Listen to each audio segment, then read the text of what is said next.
আমার দুঃখকে বোঝে বলো, ভেবেছিলাম অন্তত তুমি বুঝবে। অথচ দেখো, আমার যখন তোমাকে ভীষণ প্রয়োজন, ঠিক সেই মুহূর্তেই তুমি ধরা ছোঁয়ার বাইরে।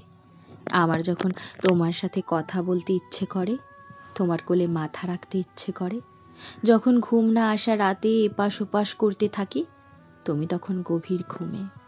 ভেবেছিলাম অন্তত তুমিই ভালোবেসে বুকে টেনে নেবে। অথচ দেখো, আমি জড়িয়ে ধরার বায়না করলেই তোমার অ্যালার্জি শুরু হয়। আচ্ছা, আমি কি ধুলোর মতো, পচা আবর্জনার মতো?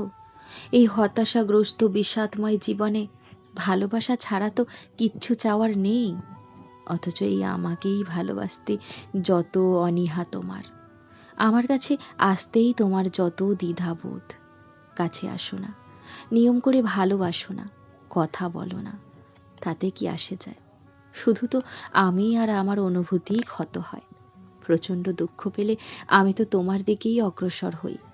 আমার তো আর কোথাও যাওয়ার জায়গা নেই। আমি তোমার সাথে মিশে থাকতে চাই, তোমার বুকে আষ্টে পিষ্টে নিজেকে আড়াল রাখতে চাই। অথচ তুমি কেমন অনাদরে ফেলে রাখো, কাছে গেলে আবারও দূরে সরে যাও। এমন অনীহা নিয়ে তুমি আমায় ভালোবাসো?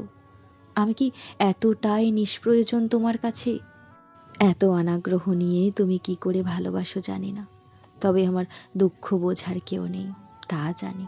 পৃথিবীতে চিরদিন তো থাকবো না, হয়তো যখন থাকবো না, তখন আমার আকুলতা তোমার চোখে ভাসবে। থাকতে কে মূল্য দেয় বলো?